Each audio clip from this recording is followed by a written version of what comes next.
Denver Mayor Michael Hancock and the Denver City Council had a mixed 2018. Hancock formally apologized for a series of inappropriate texts to a former Denver police detective.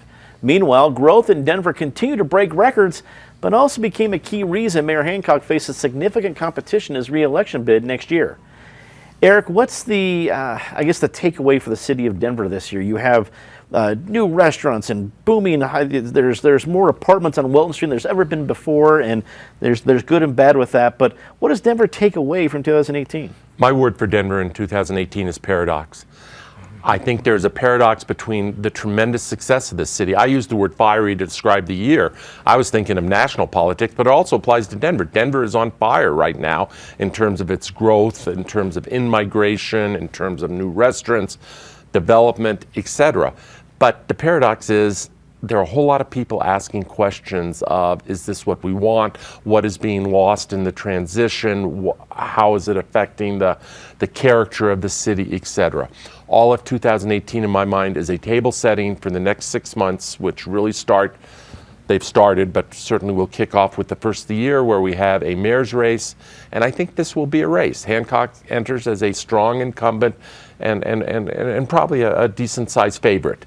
But unlike his first re-election, this will be a race. The market out there's a market for an alternative.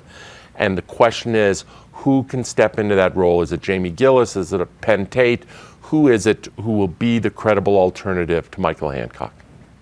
Joey, the person sitting in that seat last year, is now a candidate for mayor, and probably not just because of what happened with the inappropriate text or everything else, but I gotta believe that has a great deal to do with how weak Mayor Hancock is going into his re-election bid.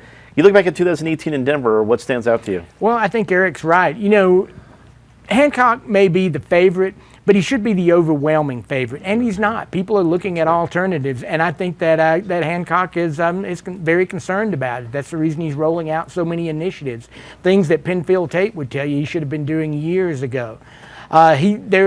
There are plenty of people to carve up his support already in the race, and I don't think we've seen everybody who is going to get in this race yet. I think the word is surprise. I'm surprised that Hancock is struggling given all the prosperity that Denver has. But there is dissatisfaction, and I think that some people, you know, Denver's never been a big city. Denver's been a collection of small towns stuck together. And I think there's a lot of people who would like to think of Denver as Mayberry and not as Manhattan. That's a very good point. Patty, you've been a Denverite for a long time, so you're right here at ground zero of all the different changes. What do you look back, as you look back at 2018, what stands out to you?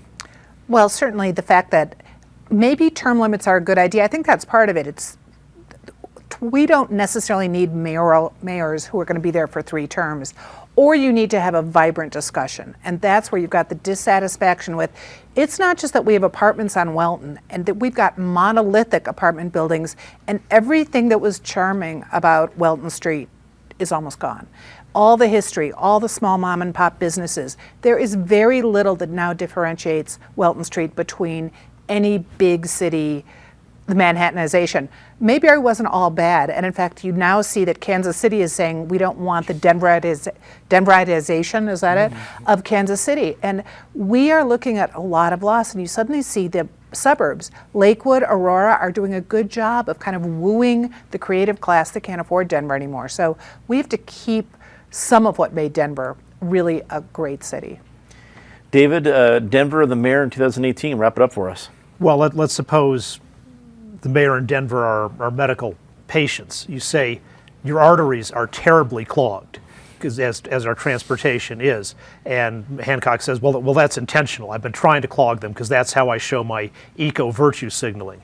And then you say, well, you're extremely bloated and you can like barely fit in your own house anymore. And I say, well, oh, that's true. I'm totally for growth, and more growth, the better. And then the doctor says, well, what are you going to do to improve things for the future? He says, oh, I just got a subsidy for more eating, for more growth. Denver's already got too much growth naturally because it's an attractive city for many reasons, but the mayor keeps on shoveling more and more corporate welfare to bring in even more growth that we don't need, and as Patty said, is destroying what used to be the city that we lived in.